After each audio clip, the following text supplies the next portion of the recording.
For most Americans, the story begins in 1979 with the Iranian Revolution and the hostage crisis. A group of revolutionary university students took over the American embassy in Tehran and held 52 diplomats hostage for 444 days. To help burn this into the American narrative, the news show Nightline was created with a nightly tally of the number of days since the crisis started. But to really understand, we have to go back to 1953, which is where the story begins for most Iranians. This was the year that the US overthrew Iran's democracy and installed the Shah, a pro-US dictator. In 1951, Dr. Mohammad Mossadegh was the first elected official who was appointed as Prime Minister of Iran by popular demand. He saw that the wealth needed to build Iran was leaving the country because over the past 50 years, its vast oil reserves were under British control at the hands of the Anglo-Iranian Oil Company, later to become BP, or British Petroleum. So Mossadegh became hugely popular for nationalizing the oil industry and taking back the oil. Hugely popular at home, but quite unpopular with the British government. Britain took Iran to the World Court over the matter and lost. They tried to hit Iran's economy by blockading the Gulf and halting trade. They tried to convince the US to assist with regime change, but then President Truman was not interested. However, when US President Eisenhower took office in 1953, Britain was able to persuade him under the Cold War pretext that Mossadegh relied on Iran's Communist Party for power. The newly formed CIA was sent to engineer a coup, codenamed Operation Ajax. Iran's monarch, the Shah, returned to power. He had previously been weakened by the new parliament, a short democratic experiment designed to limit his powers. After 1953, he returned fully backed by UK and US power, and the oil was soon flowing under control of Britain, America, the Netherlands, and France. The Shah became increasingly arrogant, opulent, and autocratic over his 25-year rule. He instilled fear in the population with a secret police known as Savak, created by the American CIA and Israeli Mossad, that tortured and imprisoned those who dared to dissent. He crushed all political opposition. Troops were sent to massacre demonstrators.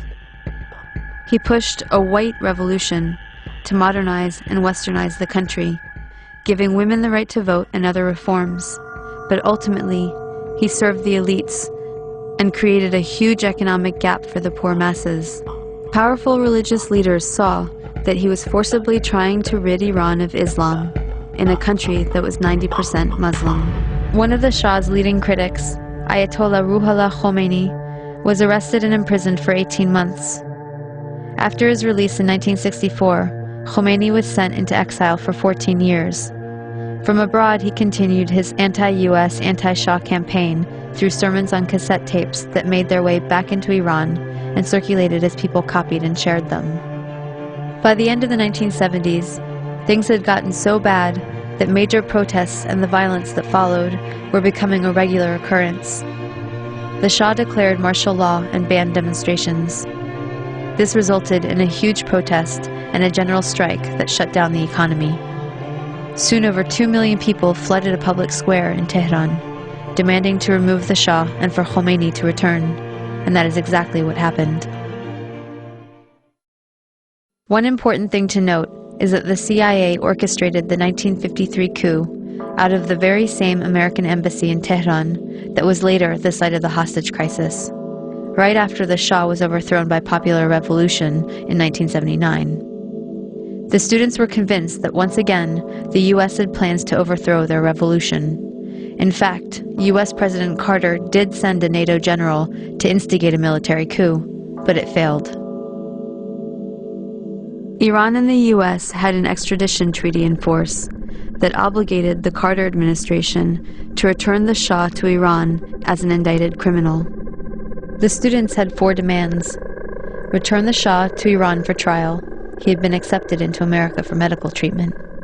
Return the Shah's wealth to the Iranian people. A promise from the US not to interfere in Iran's affairs in the future. And an apology and admission of guilt by the US for its past actions in Iran. The apology never came, but 20 years later, Secretary of State Madeleine Albright did acknowledge the U.S. role in Mossadegh's overthrow. So Khomeini took power in 1979 and instituted a government under Islamic law. Within a year of the revolution, Saddam Hussein invaded Iran without provocation, seeking control of Iran's oil-rich Khuzestan region and key oil shipping waterways. The resulting Iran-Iraq War from 1980 to 1988 was the longest and one of the most devastating conventional wars of the century. At least 500,000 Iranians were killed. This war further cemented resentment of the U.S. government, as they were playing both sides. On one hand, they were supporting Iraq, providing money, technology, and intelligence, including satellite photography, to help Iraqi bombing raids. The U.S. helped provide Saddam Hussein with weapons by giving him agricultural credits and pressuring Gulf states to give him billions in loans so he could buy weapons from Western Europe, China, and Russia. The U.S. Department of Commerce issued licenses to export materials for Iraq's weapons of mass destruction program. The U.S. continued its support even after learning that Iraq was using chemical weapons against Iran, not to mention against its own citizens, to stop an uprising of Kurdish separatists. But the imperialist tradition also called for maintaining regional balance of power. So the U.S. also armed Iran, not letting any one regional power get secure enough to dominate or to ally with its neighbors to challenge U.S. hegemony. In this case, it came in the form of the Iran-Contra scandal. U.S. President Reagan needed money to fund an unjustified war against Nicaragua, but was forbidden to do so by Congress. So U.S. arms were illegally sold to Iran through Israel and South Africa, and the proceeds went to the Nicaraguan Contras. This allowed Reagan to get around Congress to support a campaign of kidnap, rape, torture, and murder for which the U.S. was convicted by the World Court for unlawful use of force. In other words, state-sponsored international terrorism. The ruling was ignored. Khomeini died in 1989, shortly after the war ended. He promised democracy, but essentially had become the next dictator. Although he improved literacy and much-needed healthcare for the masses, he also imposed censorship, violently crushed political dissent, and attacked women's rights.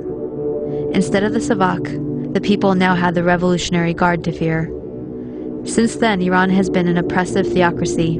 Khomeini was replaced by Khamenei, who remains supreme leader to this day.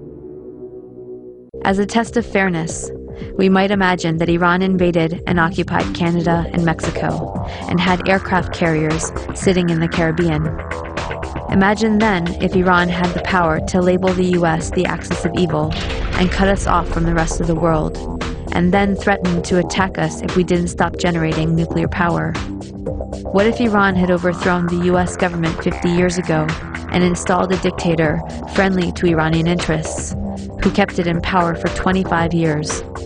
At that point, imagine that Christian fundamentalists, who currently represent about a third of the U.S., took power and began ruling under church law, followed by an unprovoked invasion by Canada, supported by Iran and ignored by the UN, in which it nearly destroyed the U.S.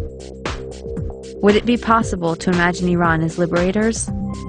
Would Iran be justified in attacking if the U.S. government helped Christian fundamentalists in Canada to take up resistance? Would it be justified to hate and fear all Christians because of the ones that took and abused power in this context? This is not about good guys and bad guys. Both the American and Iranian governments are working against the interests of the people. But the deadly game of chicken was begun by the U.S., and the U.S. has the power to end it. We should look at our current policies and actions against Iran, look at some better options, and figure out a way to change the minds of the people running our government and prevent another criminal enterprise that will cost many more lives. It has been done in the past, and if people take action, it can be done again.